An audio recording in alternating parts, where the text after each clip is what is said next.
Student, welcome back in this class. I hope you are healthy and safe at your home. This is the class 9 subject social science, and today we will discuss about chapter number 2 of history, and the topic name is socialism in Europe and the Russian Revolution, and this is the lecture 3rd.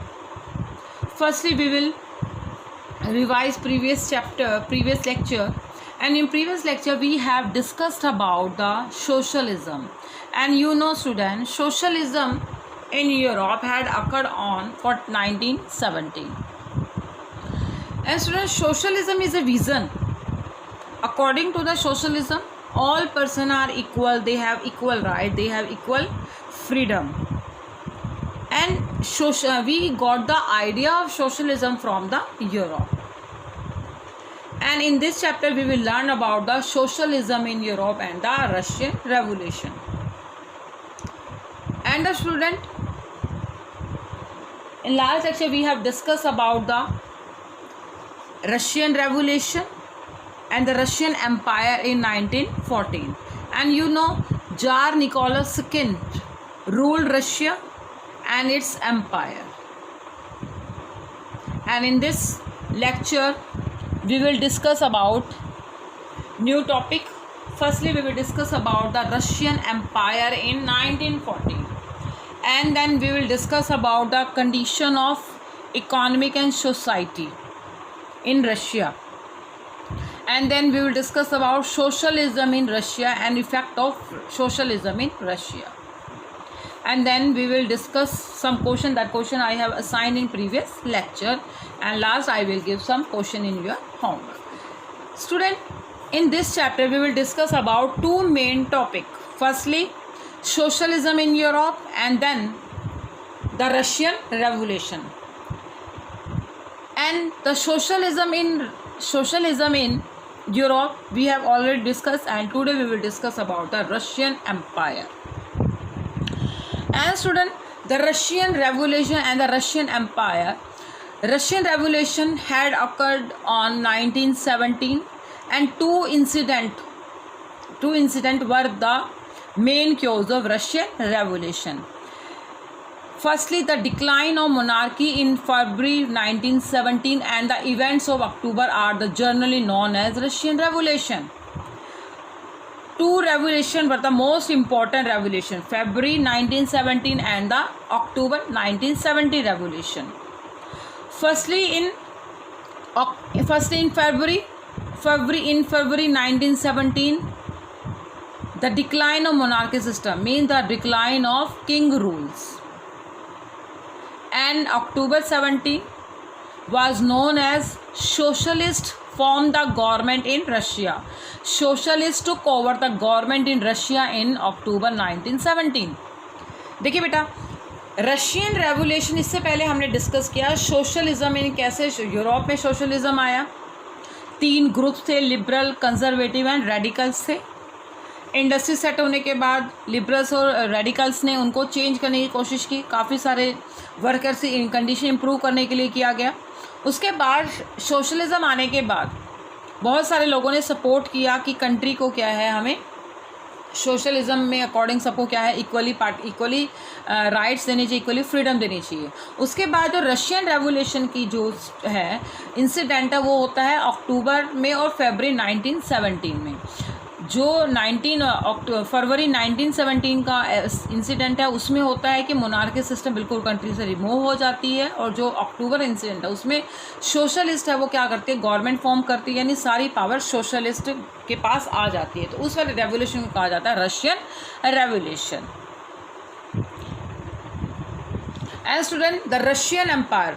First हम discuss करते हैं कि 1917 से पहले Russia में कौन control करता था, कौन राजा था. तो first we discuss about the Russian empire in 1914.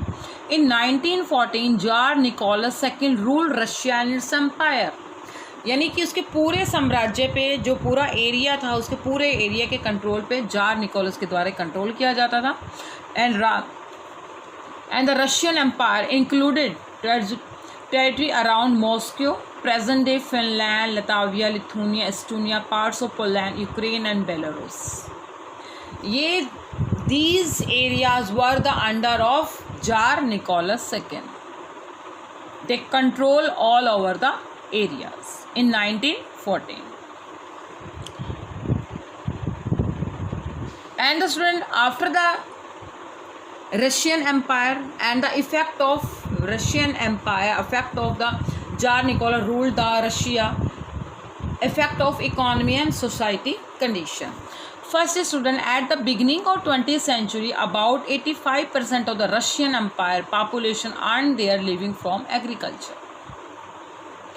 Means 85% of Russia dependent on agriculture for their income, for their living, for their survival.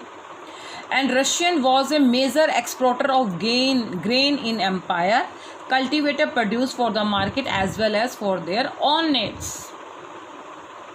Means in Russia, crops grown on large scale, and they produce grains for the market and for their self consumption also. Student, इसमें बेटा Russian empire में 85 से ज़्यादा percent जो थे वो agriculture पे dependent थे, और रशिया में बहुत ज़्यादा प्रोडक्शन होता था ग्रेन का, क्योंकि वो केवल अपने लिए नहीं बल्कि मार्केट में सेल करने के लिए भी क्या करते थे, प्रोडक्शन करते थे. रूस में ही लोग ज़्यादा क्या रहते डिपेंडेंट रहते थे, बल्कि और इसके अलावा और जो दूसरी कंट्रीज़ हैं वहाँ पे 40 to 50% है. फ्रांस और जर्मनी के पर्सन भी वहाँ पे एग्रीकल्चर करते थे, लेकिन फ्रांस और जर्मनी का जो रेशो था वो 40 to 50% था. लेकिन सबसे यूरोप में सबसे ज़्यादा जो क्रॉप्स का प्रोडक्शन करता था वो था रशिया. रशिया ही क्या था, एक्सपोर्टर था ग्रेन्स का, बड़े लेवल पे करता था, बड़े लेवल पे कल्टीवेटर करता था, मार्केट में सेल करता था, यानी totally dependent on agriculture. Industries were very few in number and prominent industrial area were sent Petersburg and Moscow. Student, उस समय जो था industries were very few, very less, and most important industrial area were sent Petersburg and Moscow. Mostly जो industry थी वो Saint Petersburg में थी और मॉस्को में थी. Many factories were set up in 1890. Russian rail network was extended and foreign investment industries also increase due to new industries were set up in 1890. So railway network was extended and new foreign investment industry also increased due to industries. As a result, coal production was doubled while iron and steel output increased 4 times. Due to industrialization, coal production was very high and iron and steel production was very high, increased it's a 4 time. यानी main जो industry थी वो Saint Petersburg और Moscow में थी, लेकिन क्या है 1890 में ज़्यादा इंडस्ट्री सेट होने की वजह से और रेलवे नेटवर्क ज़्यादा एक्सटेंड होने की वजह से, यानी ज़्यादा नेटवर्क होने की वजह से फॉरेन इन्वेस्टमेंट भी वहाँ पे क्या हुए, बिजनेस को उन्होंने स्टार्ट किया. फॉरेन इन्वेस्टर्स ने भी रशिया में बहुत सारे इंडस्ट्री सेटअप की, बहुत सारा पैसा इन्वेस्ट किया, और इसी की वजह से कोल प्रोडक्शन जो था वो डबल हो गया, कोल प्रोडक्शन का डबल हो गया, और आयरन स्टील जो प्रोडक्शन था वो 4 टाइम होने लग गया, यानी 4 टाइम्स होने लग गया, यानी 4 गुना क्या होगा प्रोडक्शन होने लग गया. यानी कि बहुत ज़्यादा प्रोडक्शन बढ़ने लग गया था इंडस्ट्री आने की वजह से और रेलवे एक्सटेंड होने की वजह से, यानी इंडस्ट्रियल एरिया बहुत ज़्यादा क्या हो गया था, इम्प्रूव हो गया था in Russia. Okay, in 1890, and most of the industries were privately owned. Large factories were supervised under the government and ensure minimum wages and limited hours of work. And जो industries were privately owned means owner of the industries were privately owned and large factory were supervised by under the government employee and government supervisor. They ensure minimum wages and limited hours of work. Industry थी वो mostly क्या थी, private लोगों के पास थी, यानी कि लोगों की खुद की प्राइवेटली प्रॉपर्टी थी लोगों की, इंडस्ट्रियलिस्ट की. और जो ज़्यादा फैक्ट्रीज थी उनको सुपरवाइज करने के लिए गवर्नमेंट ने अपने एम्प्लॉय लगाए हुए थे एज ए सुपरवाइज़र कि वो चेक करें, इंश्योर हों कि वहाँ पे सभी वेज वर्कर्स को मिनिमम वेजेस प्रोवाइड की जा रही हैं नहीं की जा रही, और limited hours of work, and they also checked limited hour of work, कि मिनिमम जो घंटे हैं 8 से 9 घंटे हैं वही सब पे काम कर रहे हैं, कहीं उससे कोई ज़्यादा वर्क तो नहीं कर रहा। अगर कोई ज़्यादा वर्क कर रहा था उसको क्या किया जाता था, हटा दिया जाता, उस कंपनी को बंद कर दिया जाता, लेकिन ऐसा नहीं होता था उस time. And factory rules were broken, craft unit and small workshop as the working hours exceed to 15 और compared with 10 to 12 hours in factories. लेकिन क्या रूल्स को फिर भी तोड़ा जाता था। Rules were broken by the craft units, जो वर्कशॉप में काम करते थे वो 10 से 15 घंटे तक भी क्या करते थे, काम करते थे, लेकिन जो मिनिमम होता है वो होता है 8 आवर्स का होता है। लेकिन वो जो कंपनी जो किसी भी ऑफिस में वर्कशॉप पे वर्क करते थे वो किसी बात को फॉलो ना करके उनके जो काम के घंटे यानी वर्किंग आवर्स बहुत ज़्यादा थे एंड कंपेयर्ड, और जो फैक्ट्रीज़ में जो काम करते थे जो 10 से 12 घंटे क्या करते काम करते थे। लेकिन क्या है, सुपरवाइज़र गवर्नमेंट की तरफ से सुपरवाइज़ करने के बाद भी रूल्स को फॉलो नहीं किया जाता था, यानी कि जो वेजेस की जो कंडीशन थी वो बहुत ज़्यादा बैड थी, उनके वर्किंग आवर्स बहुत ज़्यादा थे और उनको सैलरी भी बहुत ही कम प्रोवाइड की जाती थी। नेक्स्ट है बेटा, workers were divided on the basis of skill as a social group. You know, some skills are required for any types of work, and on that time workers were divided on the basis of skill. For example, metal works, those people who did work with metal, they were considered as aristocrat because they were more trained and skilled. उस समय क्या होता था 1890s के time जब industry set की गई थी तो उसमें जो स्किल के बेस पे कि कुछ पर्सन्स होते हैं वो हैंडीक्राफ्ट्स में अच्छे होते हैं, कुछ वो वर्कर्स होते हैं जो फिजिकल वर्क्स में अच्छे होते हैं, तो सबकी स्किल के अकॉर्डिंग इनको अलग अलग डिफ्रेंशिएट किया था। जो मेटल वर्क है यानी मेटल से जो काम करते थे, मेटल का जो काम करते थे वो अपने आप को ज़्यादा पावरफुल मानते थे, एरिस्टोक्रेट मानते थे, क्योंकि मानते थे कि वो दूसरे लेबर से बहुत ज़्यादा क्या है अलग हैं, क्योंकि मेटल वर्क करने के लिए बहुत ज़्यादा ट्रेंड और स्किल की रिक्वायरमेंट होती है। इसके अलावा और जो लेबर वर्क है उसके अलावा जो दूसरा वर्क होता है उसमें ज़्यादा लेबर या ट्रेंड की स्किल्ड की रिक्वायरमेंट नहीं होती, इसलिए मेटल वर्क से जो भी वर्कर काम करते थे वो अपने आप को बहुत ज़्यादा इंपॉर्टेंस देते थे और वो दूसरे ग्रुप से अपने आप को डिफ्रेंशिएट करते थे। एंड उस समय women made up about 31% of factory labour force by 1940। Women's भी वर्क करती थी and their percentage was 31% of the factory labour and but they were paid less wages compare to man. लेकिन जो women थी वो भी काम करती थी, 31% जो थी वीमेंस काम करती थी, लेकिन उनको क्या है मैन के अकॉर्डिंग कंपेयर बहुत ही कम सैलरी प्रोवाइड की जाती थी, यानी कि वुमेंस की जो कंडीशन थी वो भी ज़्यादा पुअर थी। Next, despite of division workers were United when they disagreed with employer about dismissal और वर्कर कंडीशन। अभी मैंने आपको बताया कि डिफ्रेंशिएट होने की वजह से यानी मेटल वर्क है जो दूसरे ग्रुप वाले लोगों से अपने आप को क्या मानते थे, अलग मानते थे, लेकिन फिर भी इतना सारा कुछ अलग होने के बाद भी वो क्या करते, अगर किसी एम्प्लॉयर को उनको कंडीशन पसंद नहीं आती या किसी उनको अपने ऑनर की कंडीशन पसंद नहीं आती तो वो क्या करते थे, वर्क की कंडीशन अगर उनको पसंद नहीं आती तो वो काम को भी क्या करते थे, डिसमिस कर दिया करते, यानी कि अगर वो डिसएग्री है तो काम को बंद कर दिया करते थे, वो उनकी बात को फॉलो नहीं करते थे। उनके क्योंकि ग्रुप बने हुए थे, इतने सारे डिवीज़न होने के बाद भी वर्कर्स के अपने ग्रुप बने हुए थे ताकि वो क्या है अपने ऑनर्स को क्या कर सकें, ओनर के सामने हड़ताल कर सकें या उनके काम को डिसमिस कर सकें। In the countryside peasants were another social group who cultivated land owner by nobility, crown and orthodox church. They were divided on religious basis but united against the nobles.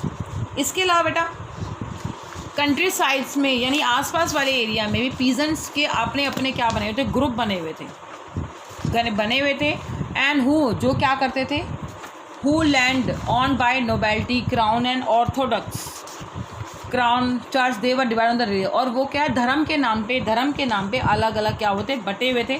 धर्म के नाम पे कुछ लोग क्या करते थे, कुछ लोग किसी और धर्म को मानते थे, कुछ लोग किसी और धर्म को मानते थे, लेकिन मजदूरों की तरह वे किसान भी जो पीसेंट थे वो भी क्या हुए थे, बटे हुए थे, वो भी अलग अलग धर्मों को क्या करते थे, मानते थे। लेकिन जो पीजेंट्स थे वो बहुत ज़्यादा क्या करते थे, बहुत ज़्यादा रिलीजियस में बिलीव करते थे और वो भी क्या करते थे अपने, अगर उनके भी इनको रिलीजियस के धर्म पे भी अपने अपने ग्रुप बनाए हुए थे। तो जैसे वर्कर्स ने अपने ग्रुप बनाए थे तो वैसे पीजेंट्स ने भी क्या बनाए थे, अपने ग्रुप्स बनाए हुए थे. And nobles got their power and position through their service to the tsar, not through local popularity.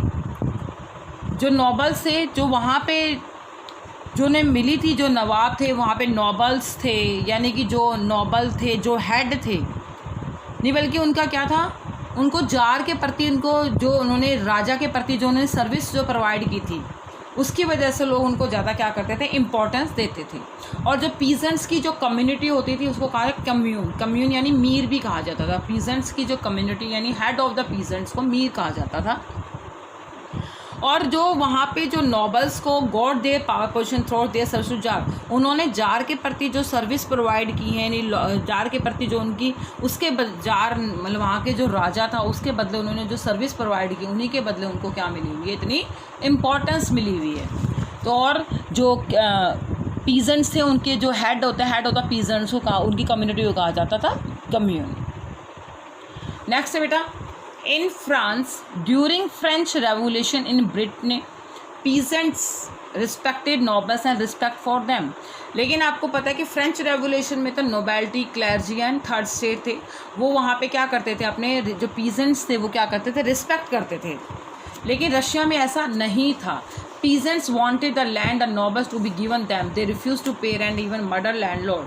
Peasants क्या चाहते थे, ज़मीन चाहते थे, जो नोबल से वो नोबल से लेना चाहते थे. लेकिन अगर नोबल्स उनको नहीं देता तो वो क्या है, दे रिफ्यूज़ टू पे रेंट. अगर वो रेंट पे करने से मना कर देते तो वो क्या करते थे, जो पीजेंट्स है वो लैंडलॉर्ड की उनका मर्डर भी कर देते. यानी कंडीशन बहुत ज़्यादा क्या थी, बैड थी.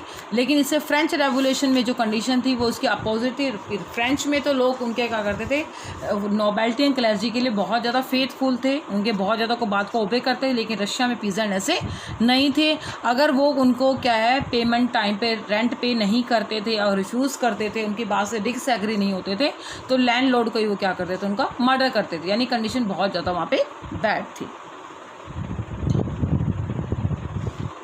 In 1902, such events occurred in large scale in South Russia, but later in 1905, such incidents spread all over Russia. 1902 के बाद बहुत सारे ऐसा कुछ हुआ और उसके बाद क्या हो गया, 92 के आसपास बहुत बड़े लेवल पे ऐसे क्या है, लैंडलॉर्ड्स को मारना लोगों ने शुरू कर दिया था.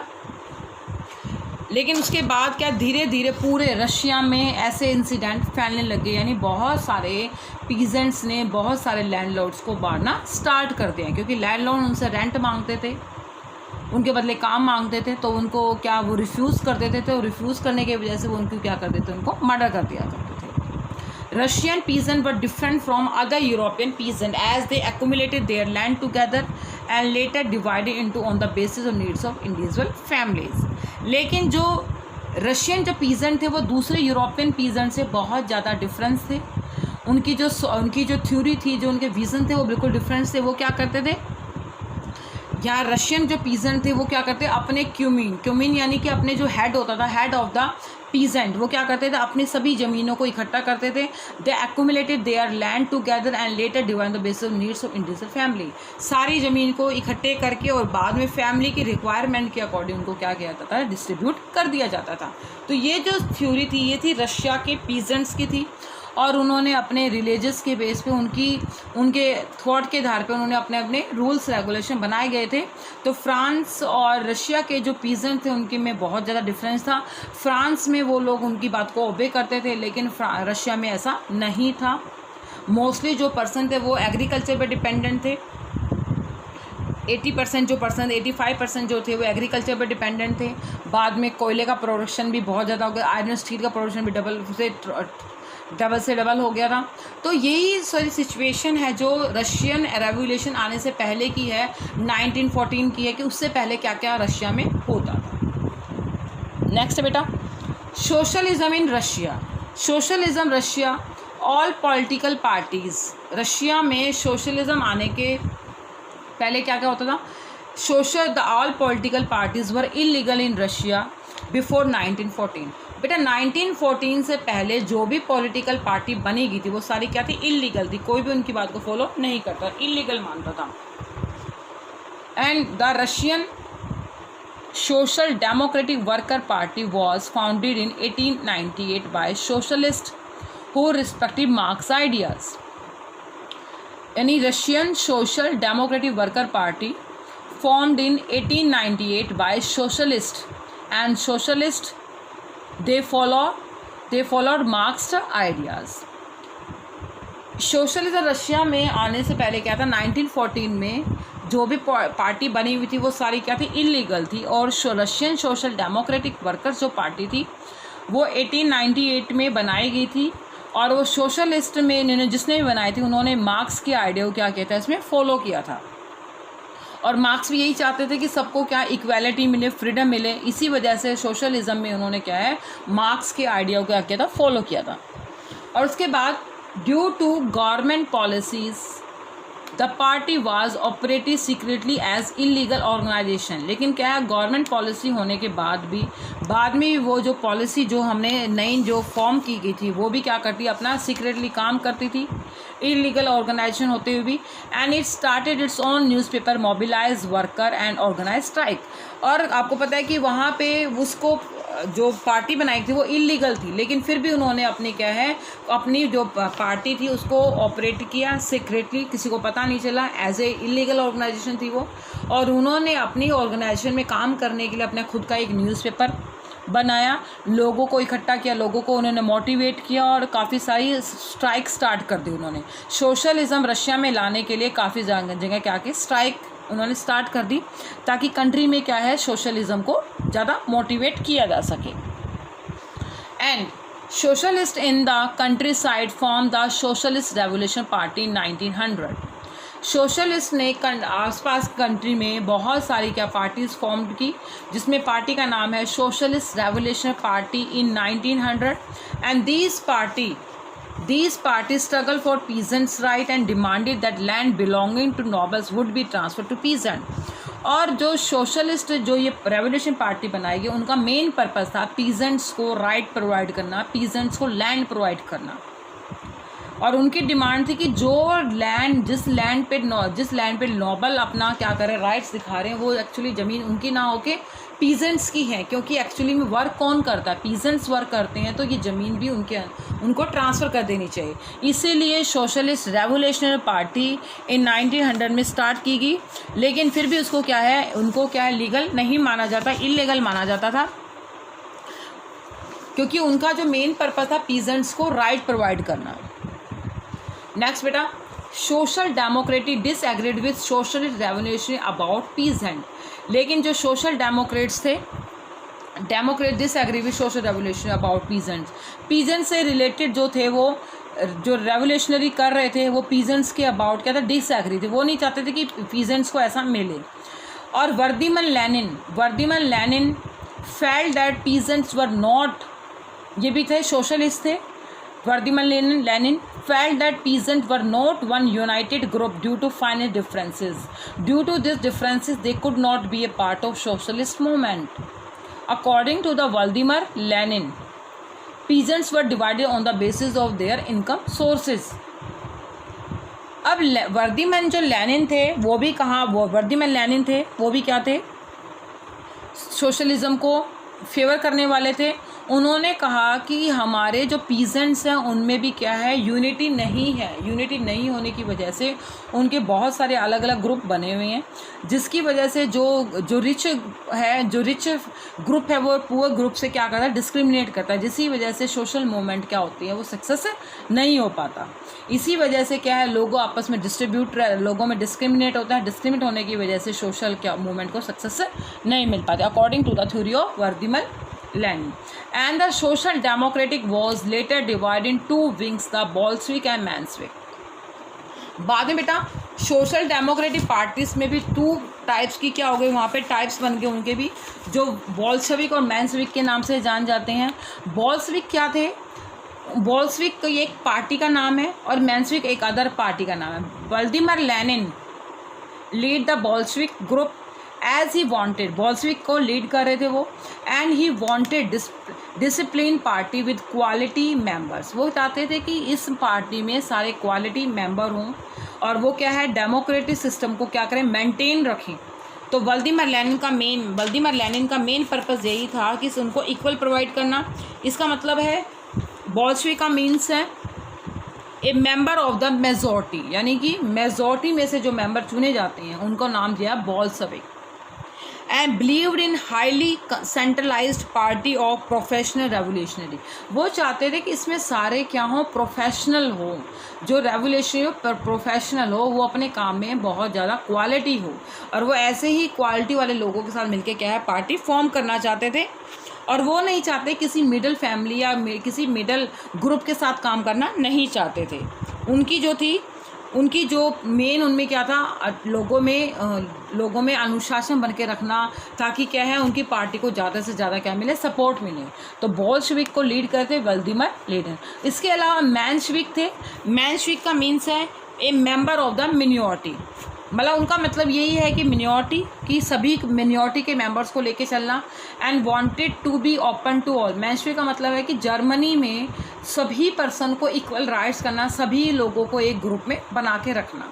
तो मेंशेविक का मेन पर्पस था लोगों के अंदर यूनिटी बना के रखना, और बोल्शेविक का उनका मेन पर्पस यही था कि ज़्यादा से ज़्यादा क्वालिटी बेस्ड रेवोल्यूशनरी बनाई जाए, एक फॉर्म बनाई जाए, जिससे क्या है ज़्यादा से ज़्यादा जो क्वालिटी मेंबर उन्हीं को क्या किया जाए, हेड बनाया जाए, ताकि वो कंट्री में डिसिप्लिन मेंटेन कर सकें। तो student, these were two types of socialism in Russia, Bolshevik and Menshevik. Okay, and today your homework solution. First, what was the socialist system? Socialists were against private property and felt it to be the root cause of all social ills. They felt that through property providing employment, it gave personal gain to property owner, not to one who contribute to make property productive. Socialists wanted that landowners should pay attention to collective interest rather than their own personal interest. According to the socialist system, means they were against the private property and they want to change the society, and socialists wanted to distribute property in all person in equal manner. Next question, who was Robert Owen? Robert Owen was a leading English manufacturer who sought to build a cooperative community called New Harmony in Indiana, USA. And name two famous socialists who introduced a communist system. Answer, Karl Marx and Friedrich Engels were two famous socialists who introduced communist system in Europe. Which socialist parties were formed in Germany, Britain and France? Germany, the Social Democratic Party, and it is also called SDP. And next, Britain. In Britain, Labour Party was formed. France, Socialist Party was formed in France. Question number 5. Which religions were followed in Russian Empire? The majority religion was Russian Orthodox Christianity, but there were Catholics, Protestant, Muslim and Buddhist also. Which territories were included in Russian Empire? Russian Empire included current day Finland, Lithuania, Estonia, parts of Poland, Ukraine and Belarus. It also included today's Central Asian states such as Georgia, Armenia and Azerbaijan. Today your homework, student. First question, how were socialist party formed in various parts of the world? And question number 2nd, what was the main occupation of Russians? Question number 3rd, who were Bolsheviks? Question number 4th, explain the economic condition of the worker before the Russian Revolution. And 5th, who was ruling over Russian when the Russian Revolution took place? What role was played by the Socialist Revolutionary Party in 1900 in Russia? Student, you will done all question in your fair notebook. You will revise this chapter, and thank you.